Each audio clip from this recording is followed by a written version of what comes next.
So I just picked up this brand new Roland digital plotter about a month ago. I've had quite a few people call and ask, hey, do you use a digital plotter or do you hand cut window film? And so I figured it was time to go ahead and step up my game and invest in one of these things. And they come in really handy when you're working on certain vehicles in case there's stuff in the way that makes it difficult to cut the windows out for some reason, like the plastic visor strips, or maybe there's stuff in the back of a truck so you can't get to the back window, and this can make that sort of thing a lot easier. But in this video, I'm going to basically show you what I've figured out after about a month, and how to load it and select a pattern and cut one out. So the first thing you do is you got to turn the machine on, and that's what I'm doing there. Turning it on, and it's got all the bells and whistles that light up. What's cool about this one is it's got a vacuum strip on it, so when you actually load the window film into it, it sucks the vacuum sucks the window film down onto that vacuum strip. So in case if you open your garage door and a gust of wind comes, it won't blow it off while you're trying to cut something out. So I'm just going to load some scrap film that I've got here, a sample roll that someone gave me. And what's important here is that you load it with the liner side facing down. You see the cutting happens on top, and you want to cut through the tint, but not the liner. So I've double checked it, I've made sure the liner is on the bottom, and now I'm going to load the window film into the machine. You can hear the vacuum kicking on. First thing you got to do is align the window film here, and there's a bottom roller there, and you want to line it up on the textured part of the bottom roller, and then it has a top roller there that you want to align to the right side, and then on the other side there's a left side roller that you want to align to that side of the film.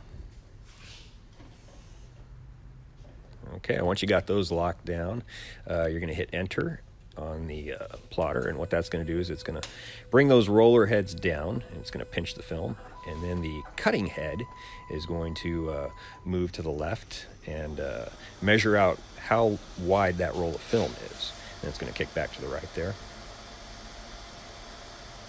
It's important to know how wide your film is, because you don't want to select a pattern bigger than your roll of film. So this is the Max Matico Advanced Cutting System software. There's lots of softwares out there. This is the one I'm using now because I bought this machine through Matico, and it comes with a free 1-year subscription. After that, you get to pay for it every month. It's about $100 and some odd a month. Go to the pattern that you're looking for there. You just select it, and you can preview the screen right there.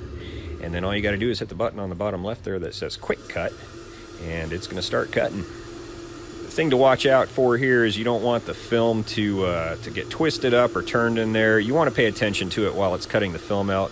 It can jam up in there, and that would be undesirable, so it's not something you want to walk away from.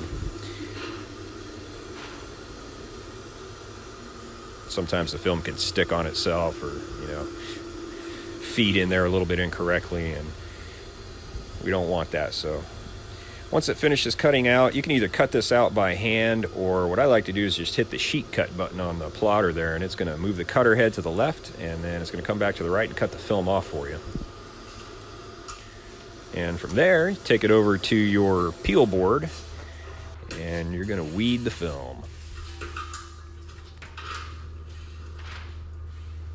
Actually, before you weed it, what you're going to do is cut off all the excess that you're not going to use. It's hard to see in this video, but I can actually see the cutout of the pattern there, so it's real easy to just trim off all that excess that I don't need, get that out of the way.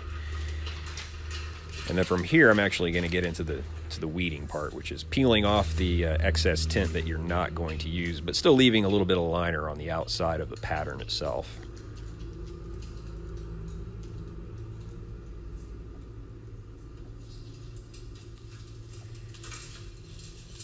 All right, and there it is. You should have a perfectly cut digital pattern. You didn't have to put your Ulfa knife on the car at all, so no risk of any damage to the vehicle whatsoever during the cutting process. And from here on out, all you have to do is heat shrink it and install it as normal.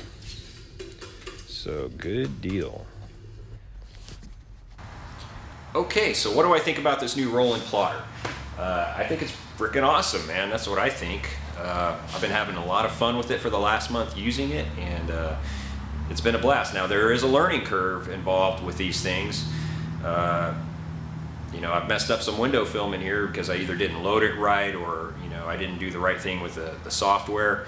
But all in all, I've really enjoyed using it, and looking forward to getting better with both the plotter and the software to maximize its potential. Now, This is the new Roland, by the way. I think they debuted last year at SEMA.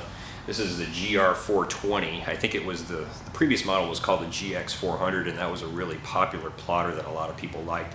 But this is the brand new one, and you know, so far so good. I don't have any complaints about it, and hopefully it's going to add some value to my business here.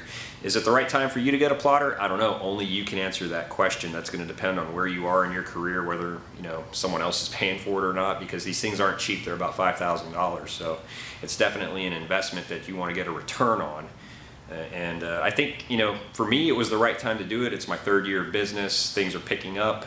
I want to be, you know, geared up and ready to go when the busy time gets back.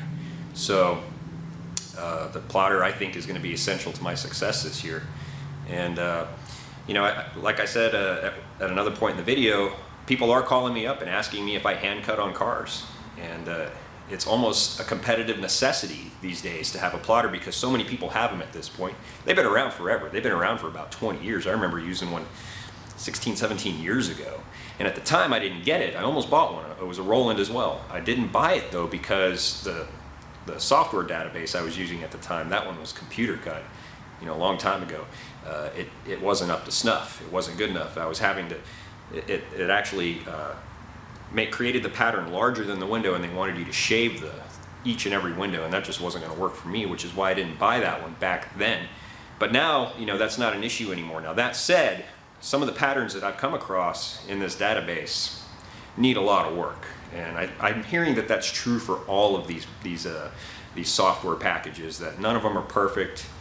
It's just a matter of learning them and learning how to manipulate them, I guess, a little bit to get them right, and then constantly, you know, helping the people who have, you know, who maintain the database with new patterns. So I can, if something's really off, I can cut my window tint out. I can send it to Matico, and they can upload that new pattern into their database so that that pattern is accurate now. So anytime I run across something that's not exactly right that I have to hand cut, I save that pattern. I'm going to send it in, and hopefully over time that'll really, you know, kind of improve it to the point where you rarely run into any issue whatsoever. And it's pretty good the way it is. It's pretty good.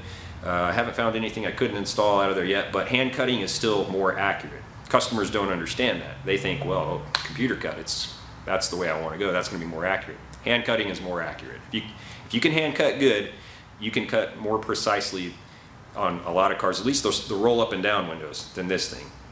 And even some of the front windshields and back windows, I've seen a lot of them that don't actually line up as good as my hand cuts do.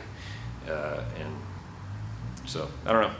But I'm going to keep using it. I really like it, and you know, it makes me look cool, and you know, customers are like, "Woo, wow, that's awesome." So I think it's a value add, and you know, I'll update this video later on as I learn more about it. Thanks a lot. Take care. We'll talk to you later. Bye.